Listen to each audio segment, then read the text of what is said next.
Paul rappelle à Timothée que c'est réellement dans la parole de Dieu, dans l'Évangile, que l'on tire notre force, que l'on tire notre nourriture, mais que l'on on reçoit de la part de Dieu, qu'on a cette révélation de Dieu, évidemment. Mais Paul va dire, lorsqu'on est nourri de la parole, on peut continuellement, et lorsqu'on a reçu l'Évangile de Jésus-Christ, on peut continuellement, et c'était notre dernière étude, et Paul va continuer ici, on peut continuellement venir et puiser dans la grâce de Dieu. On peut puiser. C'est comme cette femme qui allait au puits avec sa cruche pour puiser. Quand Jésus la rencontre, qu'est-ce qu'il lui dit? Hein? C'est l'eau que j'ai à te donner, tu n'auras plus jamais soif. L'eau que Dieu nous donne, ce qu'il nous donne dans sa grâce est un puits sans fond, frère et sœur. Et c'est ce qu'il nous rappelle. 2 Timothée, chapitre 2, verset, on continue au verset 1, on reprend. « Toi donc, mon enfant, fortifie-toi dans la grâce qui est en Jésus-Christ. Et ce que tu as entendu de moi en présence de beaucoup de témoins, confie-le à des hommes fidèles, qui soient capables de l'enseigner aussi à d'autres. Souffre avec moi comme un bon soldat du Christ Jésus. Il n'est pas de soldat en campagne qui s'embarrasse des affaires de la vie, s'il veut plaire à celui qui l'a enrôlé. » Verset 5.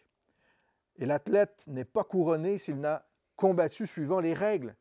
Le laboureur qui peine doit être le premier à recueillir le fruit. Comprends ce que je te dis, car le Seigneur te donnera l'intelligence en tout. » Prions. Seigneur, c'est ton intelligence qu'on a besoin. C'est ton intelligence que l'on a besoin. On veut porter attention à ta parole encore ce matin, recevoir,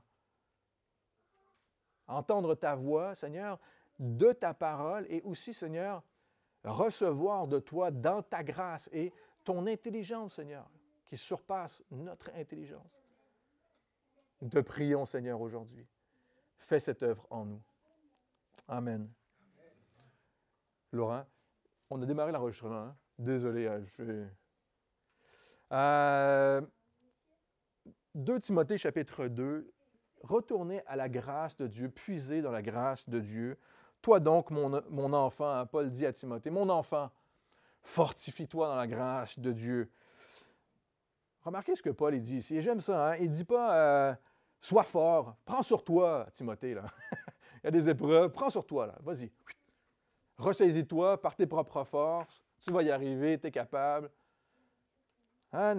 Tiens bon, surtout tiens bon, tiens le coup. Ce n'est que par la grâce que nous pouvons tenir le coup, frères et sœurs. Ce n'est que par la grâce de Dieu. La parole nous rappelle que ce n'est ni par la puissance, on l'a déjà lu, ni par la force, mais par l'Esprit du Seigneur. Par l'Esprit du Seigneur, en lui, dans sa force, ce que lui accomplit en nous. Soyez forts, Paul rappelle, soyez forts dans la grâce de Dieu.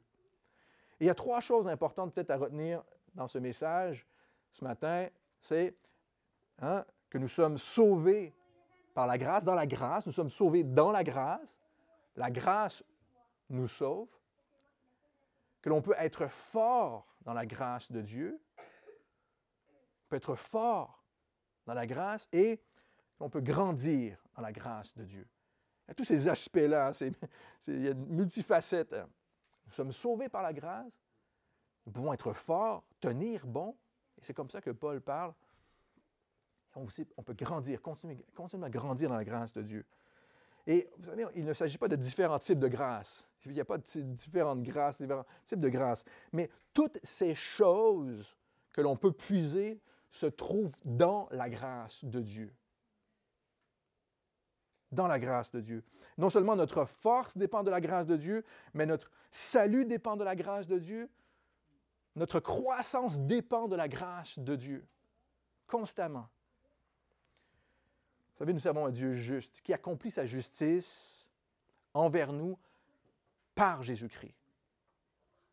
Hein, nous ne méritons pas cette grâce, la grâce est imméritée, mais il accomplit sa grâce, sa justice, sa miséricorde dans l'œuvre de Jésus à la croix. On a vu dans notre dernière étude, ce n'est pas en nous. Ce n'est pas en nous. Les choses qu'on a besoin est extérieure à nous. Va dans la grâce de Dieu. C'est pourquoi il est possible de se fortifier dans la grâce de Dieu. Lorsqu'on a besoin d'être fortifié. Avez-vous besoin d'être fortifié ce matin? Hein, à plusieurs égards, et on va voir dans un instant, à plusieurs égards, être fortifié, recevoir la force de Dieu. J'ai besoin de ta force. Je faiblis. J'ai besoin de toi. Cette force que l'on a besoin au quotidien, frères et sœurs, est dans la grâce de Dieu. Lorsque le psalmiste dit, hein, tes bontés, tes grâces ou ta grâce se renouvellent chaque matin. C'est parce qu'on en a besoin. On peut aller puiser dans cette grâce. Paul dit, soyez forts, hein, il parle à chacun d'entre nous, soyez forts dans la grâce de Dieu. 2 Corinthiens chapitre 12, verset 9, je vous le lis. 2 Corinthiens 12, 9, il est dit, ma grâce te suffit, car ma force s'accomplit dans la faiblesse. Ma grâce te suffit, car ma force, la force de l'Éternel, s'accomplit dans la faiblesse. Non seulement la faiblesse du corps, la faiblesse émotionnelle, la faiblesse parfois hein, de l'âme. Dans toutes nos faiblesses, la grâce de Dieu est suffisante. C'est ce que nous avons besoin. Donc, non seulement on peut être fortifié dans la grâce de Dieu, mais on peut grandir dans la grâce de Dieu. N'est-ce pas? Grandir, croître. C'est un des termes que le Nouveau Testament utilise le plus souvent. Croître, être édifié, mais grandir spirituellement en Dieu. Nous pouvons, frères et sœurs, grandir dans la grâce, lorsqu'on reste dans la grâce. Hein? J'aime bien dire que l'Évangile est situationnel. Là. Ça dépend de où tu te tiens. Tu peux être près de Dieu, loin de Dieu. Si tu t'éloignes de Dieu, c'est difficile d'être dans la grâce. Tu te rapproches de lui, c'est là où tu trouveras la force, la croissance. Qui a besoin de grandir ce matin en Dieu? Qui avait besoin de force? Qui a besoin de grandir en Dieu? De croître. 2 Pierre, chapitre 3, verset 18. Tournez avec moi. 2 Pierre, chapitre 3. Et je pense que les enfants, si vous parlez de plus en plus fort,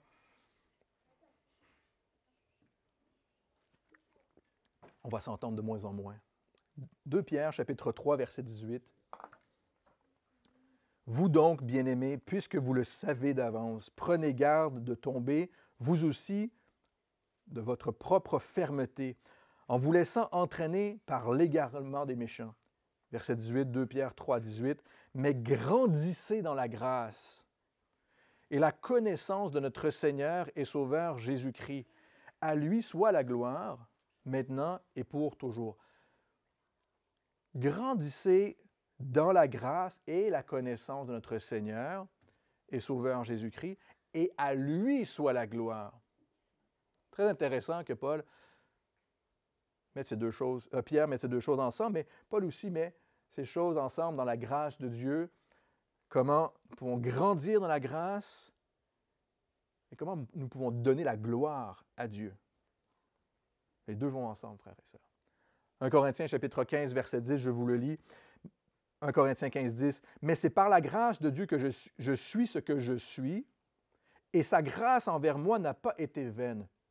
Mais j'ai travaillé plus abondamment que tous, que les autres, hein? Non pas moi, mais la grâce de Dieu qui était avec moi. C'est par la grâce de Dieu que je suis ce que je suis. La force, Timothée, n'est pas en toi. Les capacités ne sont pas en toi. Peu importe ce que Dieu te demande à faire, la saison dans laquelle tu te trouves, la force que tu as, que tu n'as pas, par la grâce de Dieu, je suis ce que je suis, selon sa volonté. Hein? C'est selon l'appel qu'il a pour moi. Je peux répondre à son appel seulement par la grâce aussi qu'il me donne. J'espère que ça fait du sens pour vous ce matin. La chose ici est que la grâce sera toujours en Jésus, frères et sœurs. Elle ne se déplacera jamais. Elle n'ira ailleurs qu'en Jésus. C'est impossible.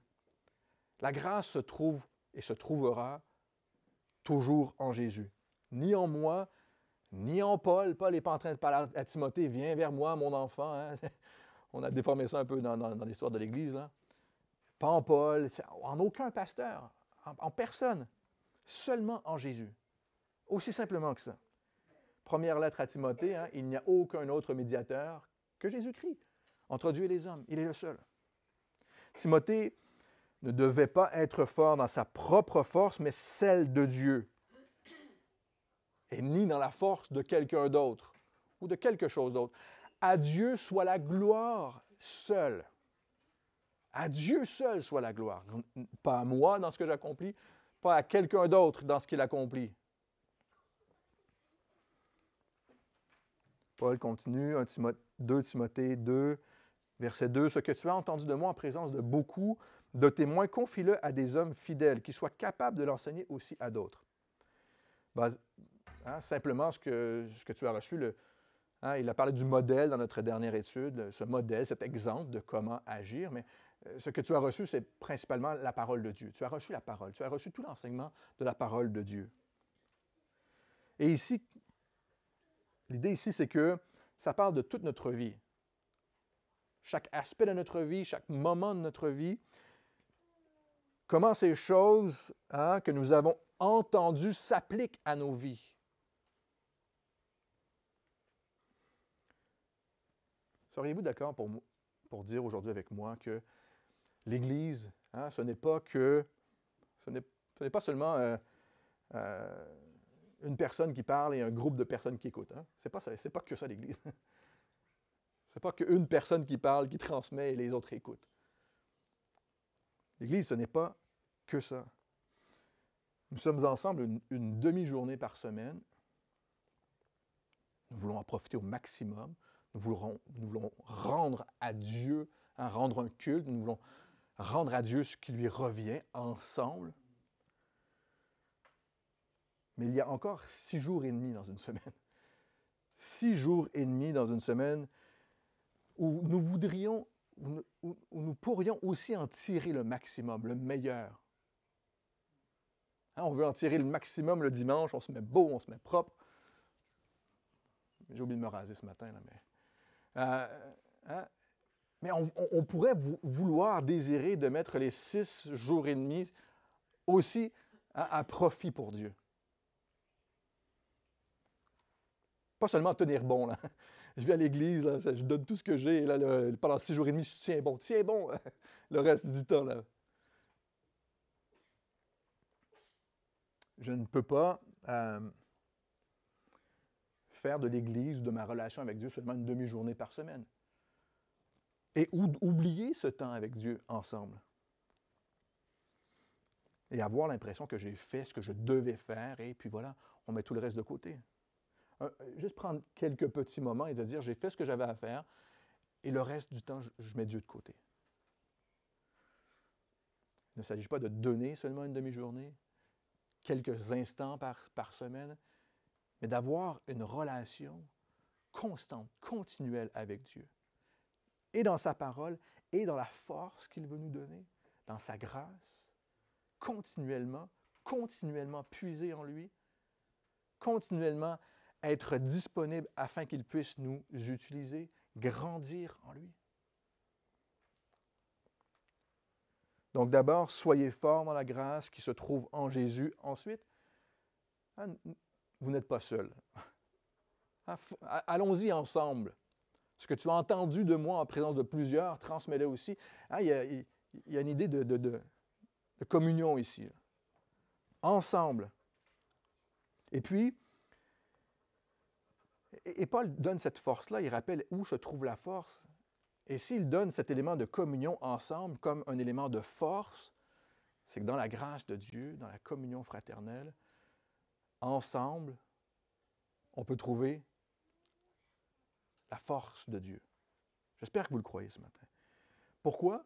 Et Paul va dire ici. Il y a une bataille, frères et sœurs. Il va donner 3 analogies. Il va dire il y a une bataille, il y a une course et il y a un travail. Il va donner 3 images de notre vie chrétienne, sur notre vie chrétienne et du ministère, mais 3 images, 3 analogies qui sont assez simples, mais elles montrent comment parfois ça peut être difficile. Comment les difficultés peuvent se présenter à nous. Il parle d'un soldat qui est dévoué, d'un athlète qui est discipliné et d'un agriculteur qui est diligent, hein, qui travaille sans cesse et durement. L'un des faits simples que j'aime bien avec cette image-là, c'est qu'elle s'adresse à chacun d'entre nous. Hein? Peut-être que vous vous voyez plutôt comme un soldat dans ces trois images, un soldat, un athlète ou un fermier. Choisissez. S'il y avait un concierge, moi je prendrais le concierge. Si seulement Dieu me permet de pouvoir passer la serpillière, moi je suis heureux. S'il y avait le concierge, je pense que je prendrais le concierge. Mais nous sommes, Paul est en train de, il va nous dire ici que nous sommes tous utiles au Seigneur dans le même travail, ensemble. Peut-être de différentes manières, mais ensemble. Surtout, et on aime ça, moi j'aime ça, surtout Dieu nous donne une mission ici. Et nous missionne. Qui aime ça être missionné par Dieu? Être appelé et missionné de Dieu. Dire, on m'a donné une raison de faire quelque chose. On m'a donné une raison d'accomplir quelque chose. On aime ça, hein, cette idée d'être missionné, peut-être. Paul va dire ceci. « Souffre avec moi, comme un bon soldat de Christ Jésus. » Souffre avec moi. Là, de la manière que Paul parle, Paul parle souvent de cette manière. C'est comme si je m'étais enrôlé dans l'armée. Là. C'est plutôt ça. Devenir chrétien, là, c'est comme si on s'enrôlait dans l'armée. Alors que je ne me souviens pas d'avoir signé un papier qui disait que je m'enrôle dans l'armée. Hein? C'est presque ça. Vous savez, dans ce que Paul nous dit ici, « Souffre avec moi », je dois dire dans mon expérience de pasteur que c'est souvent dans ces moments de difficulté que l'on abandonne. Quand la souffrance, la difficulté se présente, je vous assure, un jour, quelqu'un m'a dit ça, mot à mot, je n'ai signé aucun papier pour ça, je me casse, je m'en vais, c'est fini. Je n'ai pas signé de papier pour ça, moi.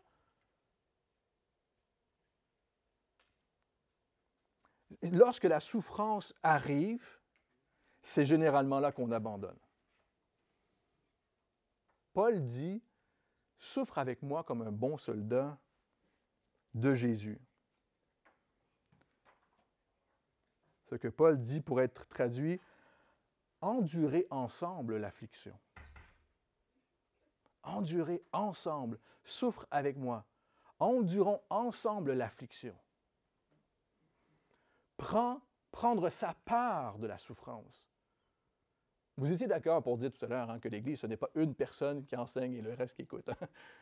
Paul, il va dire, endurons ensemble l'affliction.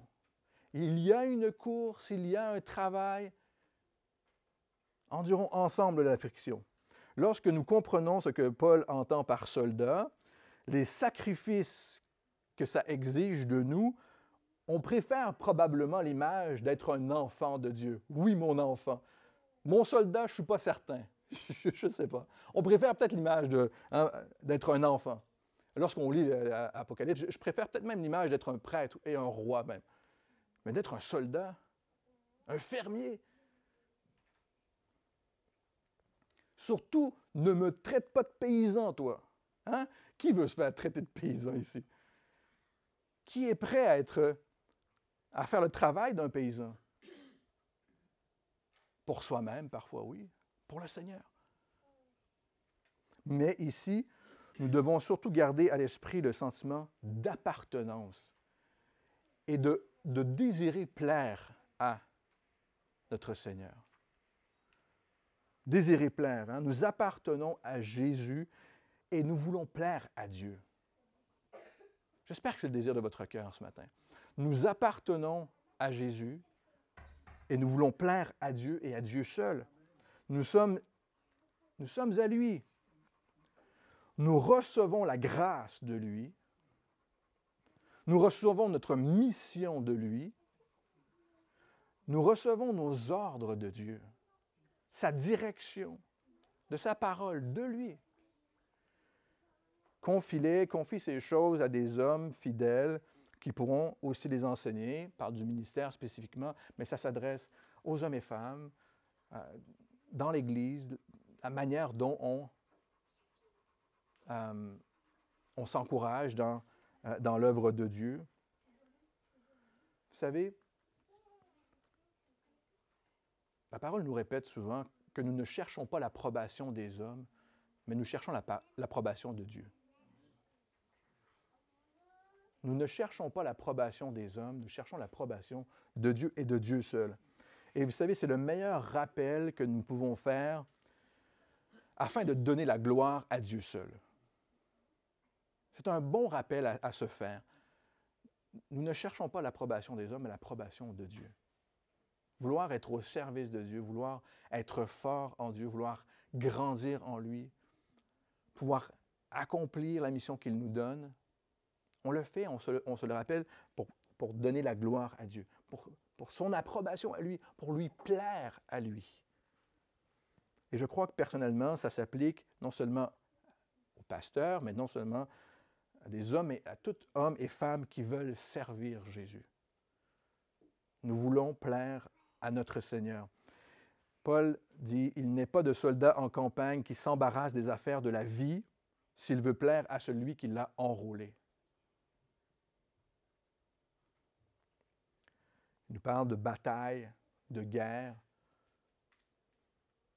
Ça implique cette bataille spirituelle. Aujourd'hui, on essaie de rester loin de cette image, d'être un soldat pour Jésus. C'est le genre d'image que l'on essaie de s'éloigner de ça. On préfère les choses plutôt à la mode, là, très cool.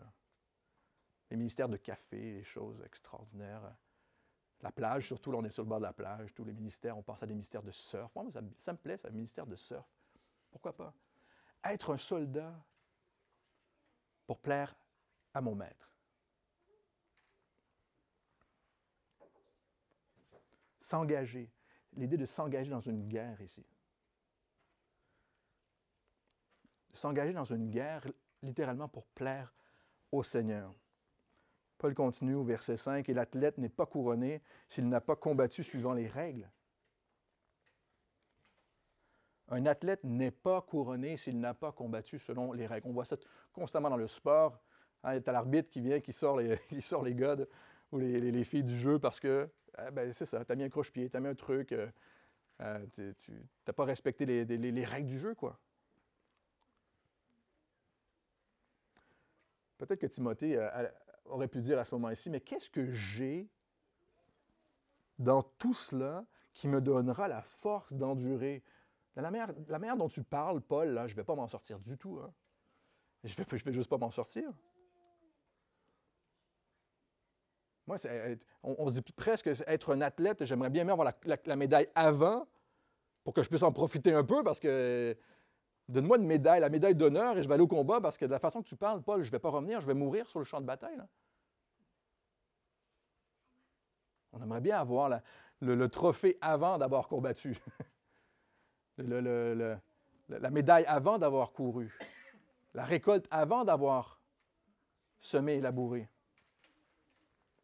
La manière dont tu parles, Paul, je ne vais pas m'en sortir.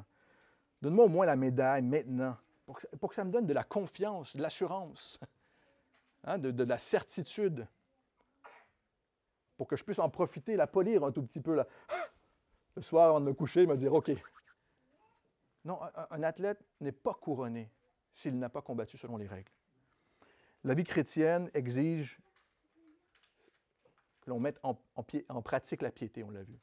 De mettre en pratique la piété. Mais pour pouvoir pratiquer la piété, on l'a vu, c'était la première lettre à Timothée, mettre cette piété-là, cette foi en pratique, nous devons être en phase avec la parole de Dieu. Et faire sorte que nous sommes alignés avec la parole de Dieu, avec ce que Dieu nous dit, avec ses règles à lui. Avec sa volonté. Pour marcher dans la sainteté, frères et sœurs, il faut être sanctifié. pour pouvoir marcher dans la sainteté, il faut être sanctifié. Sinon, si nous ne sommes pas sanctifiés, nous apportons nos règles à Dieu et nous demandons à Dieu que l'on puisse marcher selon nos termes à nous. Le péché crée ça dans nos vies, frères et sœurs. C'est selon mes termes. Lorsque Abel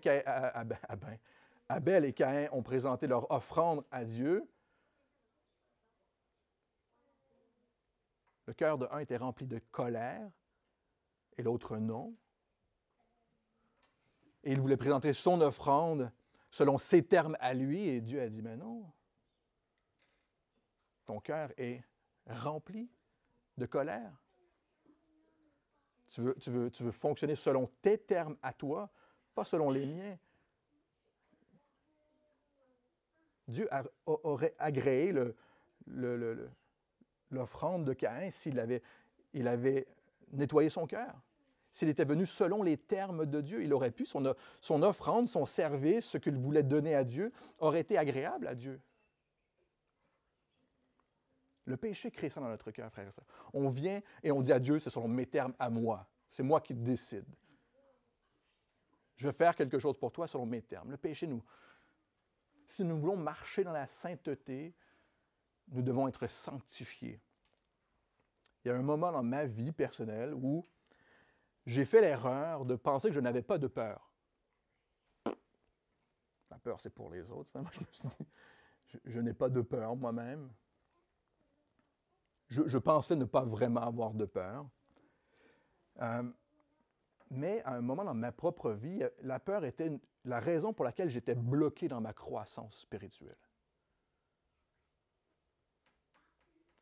J'étais bloqué dans ma croissance personnelle avec Dieu et je ne pouvais blâmer personne d'autre pour ça. C'était un péché parce que je ne cherchais pas l'approbation de Dieu pour chaque chose dans ma vie. Mais parfois, je cherchais l'approbation des hommes plutôt que l'approbation de Dieu. Et j'étais bloqué dans ma croissance personnelle avec Dieu. Vous savez, depuis ma conversion, depuis que j'ai l'âge de 15 ans, j'ai soif de servir Dieu. J'ai envie de tout donner à Dieu. J'ai toujours eu cette excitation de la communion fraternelle. Je remercie Dieu pour ça. J'aurais fait n'importe quoi depuis que j'étais très jeune pour servir Dieu. Mais j'avais vraiment l'attitude, l'impression de n'avoir aucune peur. Parfois, ce que je considérais comme être de l'humilité envers certaines personnes était de la peur. Parfois, je considérais la fidélité, mais j'étais confus avec ce qu'il y avait dans mon cœur.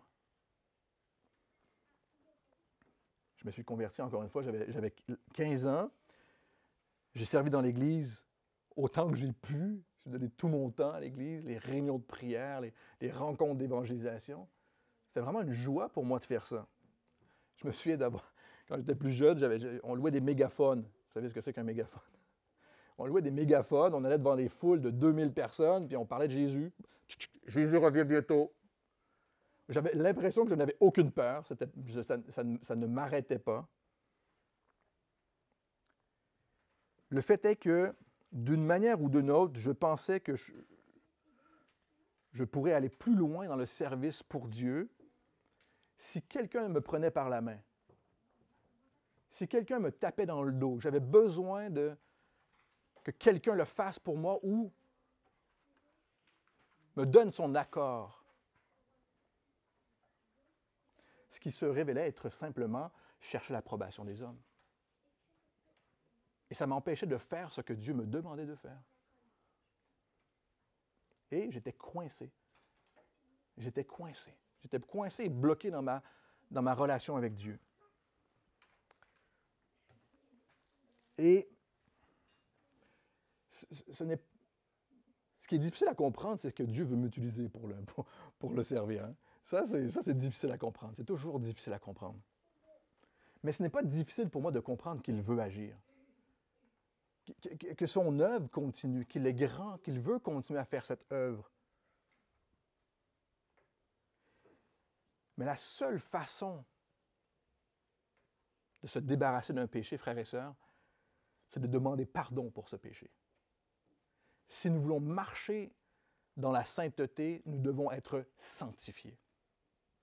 La seule façon de se débarrasser d'un péché, c'est de demander pardon pour ce péché. C'est la seule façon.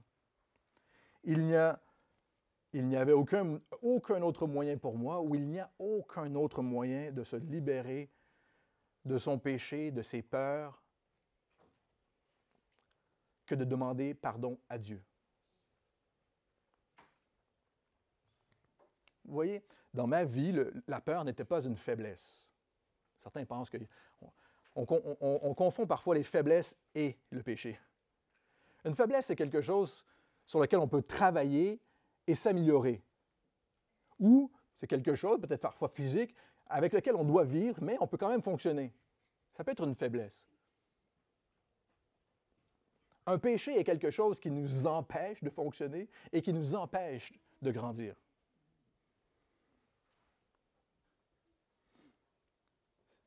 Si nous ne demandons pas le pardon à Dieu pour nos péchés, nous ne pouvons pas avoir la victoire sur eux. Nous pouvons avoir les meilleures pensées, les meilleures attitudes, mais nous ne pouvons pas avoir la victoire sur le péché. Nous pouvons nous débattre, nous pouvons combattre. On a essayé, hein, il y a des... je sais qu'il y a beaucoup de solutions miracles là, qui sont vendues dans le monde pour vaincre ses peurs, pour grandir, pour s'améliorer. Oui, il y a des faiblesses, il y a des choses sur lesquelles tu peux travailler, mais un péché ne peut pas disparaître à moins qu'il ait effacé, sanctifié de la part de Dieu. Pasteur Chuck Smith disait, c'est une de mes citations préférées, il disait « Ma mère avait l'habitude de me dire que j'avais mauvais caractère. » Il disait « Ma mère répétait toujours, « Mon fils, tu as mauvais caractère, tu dois travailler sur ton caractère. » Il dit « Plus je travaillais sur mon caractère, plus j'avais mauvais caractère. Plus je me rendais compte que par mes propres forces, je ne pouvais pas y arriver. » Il dit « C'est le jour où j'ai compris que je devais arrêter de travailler sur mon caractère et laisser Dieu agir dans ma vie, alors mon caractère a changé. » Alors les péchés, la colère, la jalousie, la peur, toutes ces choses qui ne plaisent pas à Dieu, selon sa parole, à ce moment, on peut croître, on peut grandir. Vous savez, le Seigneur veut et va bénir notre fidélité, votre fidélité. Mais en même temps, il va brûler, en chemin, il va brûler ce qui n'est pas de lui, ce qui vous empêche d'avancer, de continuer, de fortifier, de grandir. J'espère que c'est un message d'encouragement pour vous aujourd'hui. Moi, je remercie le Seigneur. Il y a très longtemps hein, que j'ai négocié avec ça, il y a très, très longtemps, ces peurs-là. Et je remercie Dieu. Hein? Je remercie Dieu tous les jours encore, et même il y a très longtemps, j'ai appris par la grâce de Dieu vraiment à grandir, à avoir la victoire sur cette peur, sur ce péché, parce que je donnais, vous savez, pourquoi je dis cette peur est un péché, c'est que je donnais gloire à quelqu'un d'autre au lieu de la donner à Dieu seul. Et ça, c'est un péché, donner gloire à quelqu'un d'autre. Mais j'ai appris, demandé, j'ai été fortifié, j'ai grandi. C'est beaucoup plus facile pour moi aujourd'hui de juste donner gloire à Dieu. Il m'a fortifié. Il peut vous fortifier. Un autre pasteur a dit, la résurrection de Jésus, la résurrection des morts, est le premier exemple que l'on a de la victoire sur la mort et sur le péché. Mourir à soi-même est la première évidence de la victoire sur le péché. Lorsqu'on est dans la souffrance, dans la difficulté, qu'on manque de force, qu'on a besoin de la force de Dieu, on a besoin d'être sanctifié, on vient, on demande pardon à Dieu, on reçoit cette sanctification-là parce qu'on est en train de mourir à soi-même, au lieu de combattre par nos propres forces. C'est incroyable de voir Dieu agir. J'espère que vous êtes d'accord avec moi ce matin. C'est incroyable de voir Dieu à l'œuvre. Dieu vous appelle à quelque chose. Parfois, ce n'est pas ce à quoi vous vous attendiez. Parfois, c'est plus difficile que vous ne le pensiez. Mais si c'est la volonté de Dieu pour votre vie, allez-y, faites-le. Répondez à l'appel de Dieu sur votre vie. Rendez-vous disponible pour Dieu. Nous pouvons trouver la force dans la grâce de Dieu pour l'accomplir. Nous sommes tous dans le même bateau, Paul le rappelle. Nous devons continuer selon ses règles à lui, la parole de Dieu.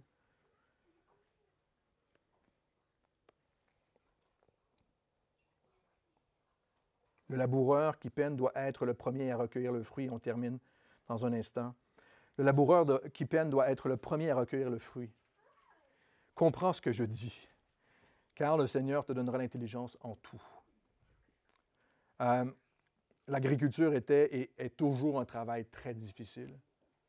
La réalité est que l'agriculture, c'est beau dans les livres, mais c'est difficile en pratique. C'est très difficile en pratique. Paul, encore une fois, dit, nous trouvons la force que nous avons besoin dans la grâce de Dieu. Nous ne sommes pas seuls, nous sommes ensemble. Nous avons la parole pour nous diriger, pour marcher selon les règles de Dieu. Et ici, c'est une course qui est longue, un travail qui est ardu, où il y a des souffrances, de longues heures de travail, un labeur constant, des déceptions régulières. Pensez à toutes les sécheresses et les pluies trop abondantes. Il y a des récoltes qui se perdent constamment. Des fois, il y a des déceptions. On doit être patient. Parfois, on est ennuyé, c'est long, c'est très long. Mais qu'est-ce qui se passe? Où est Dieu dans tout ça? Vous savez, l'Église, nous sommes le jardin de Dieu. Nous sommes vraiment le jardin et la semence, c'est la parole de Dieu. C'est cette parole-là, cet évangile. Il y a divers serviteurs. La parole nous rappelle que certains plantent, certains arrosent, certains récoltent en temps voulu. Timothée ne devait pas se décourager. Et par la grâce de Dieu, ne vous découragez pas. Vous devez travailler, continuer à être fidèle, continuer à travailler, à répondre à l'appel de Dieu sur sa vie, afin de voir un jardin fructueux, afin de voir ce fruit, non seulement dans l'Église, mais dans sa propre vie, frères et sœurs. Non seulement dans l'Église, mais dans sa propre vie. Le laboureur qui peine doit être le premier à recueillir le fruit. Dans votre propre vie aussi. Vous allez recueillir les premiers fruits de la labeur de Dieu dans votre cœur, dans votre vie. Nous ne moissonnerons au temps convenable si nous ne nous faiblissons pas. Galates chapitre 6 nous dit. L'agriculteur qui travaille dur est le premier à profiter des fruits de ce travail dans son cœur, dans sa marche et dans son service pour le Seigneur, dans l'œuvre que Dieu accomplit dans sa vie et au travers de sa vie. Et au travers, nous voulons marcher dans la sainteté, marcher pour Dieu, servir Dieu. Nous avons besoin de sa sanctification pour le faire et de voir le travail de Dieu aussi au travers de notre vie. Paul dit, réfléchissez à ces choses-là et Dieu vous donnera l'intelligence pour les comprendre. Prenez le temps de réfléchir à vos vies, de mettre en perspective vos vies devant Dieu. Ce que vous croyez être la bonne chose à faire, ce que vous croyez être les bons endroits où investir votre vie, remettez ça à Dieu et Dieu vous donnera l'intelligence. Prions. Seigneur Dieu, merci pour ta parole. Merci pour ta parole qui nous encourage, qui nous édifie, qui nous donne la force. Et Seigneur, ce qui est extraordinaire dans tout ça, c'est que tu nous accompagnes à chaque instant de notre vie. Tu ne nous oublies pas, Seigneur. Alors que parfois les souffrances sont bien présentes. Que le travail est difficile, Seigneur. Et on te prie simplement aujourd'hui. Esprit Saint, continue à nous donner cette force, à faire cette œuvre dans nos vies. En ton nom, Jésus. Amen.